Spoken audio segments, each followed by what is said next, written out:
மறுமை நாளையில் நரகத்துக்கு மேலால் ஒரு பாலம் போடப்படும். புகாரியிலே ஹதீஸ் வருகிறது. அந்த நரகத்துக்குள் பெரும் பெரும் கொம்புகள் முளைத்த நாய்கள் இருக்குமாம். நபிகளார் சொன்னார்கள், சுவனம் செல்கிற ஒரு மனிதன் நரகத்தை கடக்காமல் சுவனம் செல்ல முடியாது, நரகத்தை கடந்துதான் செல்ல வேண்டும். எப்படி? சில மனிதர்கள் அந்த பாலத்தை மின்னல் வேகத்தில் கடப்பார்கள், இன்னும் சில மனிதர்கள் கண் சிமிட்டுகிற வேகத்தில் கடப்பார்கள், இன்னும் சில மனிதர்கள் ஓடி, இன்னும் சில மனிதர்கள் நடந்து, இன்னும் சில மனிதர்கள் தவழ்ந்து தவழ்ந்து என்ன செய்து விடுவார்கள். அல்லாஹ் என்னையும் உங்களையும் அந்த கூட்டத்திலாவது சேர்த்து விட வேண்டும். நரகத்தை கடந்து சுவனத்துக்கு சென்று விடுவார்கள். நரகத்தில் இருக்கிற அந்த நாய்கள் என்ன செய்யுமாம்? அந்த மனிதர்களை எல்லாம் கடித்து கடித்து என்ன செய்யுமாம்? இழுத்து நரகத்தில் போடுமாம், இழுத்து நரகத்தில் போடுமாம்.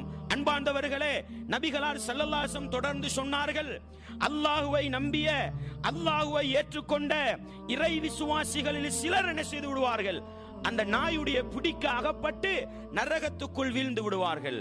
அந்த கட்டத்தில் படைத்தவன் ரப்பு அல்லாஹ் சொல்லுவானாம், என்னை நம்பிய சில அடியார்கள், ஓரிரை கொள்கையை சரியாக நிறைவேற்றிய சில மனிதர்கள் நரகத்துக்குள் இருக்கிறார்கள், அவர்களை எல்லாம் எடுத்து சுவனத்தில் போடுங்கள் என்று நரகத்தின் காவலாளிகளை பார்த்து சொல்லப்படுமாம். அன்பார்ந்தவர்களே, அந்த நேரத்தில் நரகத்தின் காவலாளிகள் கேட்பார்களாம், உன்னை நம்பிய ஓரிரை கொள்கையை ஏற்றுக்கொண்ட நல்ல மனிதர்கள் என்பதை நாங்கள் எப்படி அடையாளப்படுத்திக் கொள்வது என்று கேட்கிற பொழுது படைத்தவன் ரப்பு சொல்லுவானாம், அவர்களுடைய முகத்தில்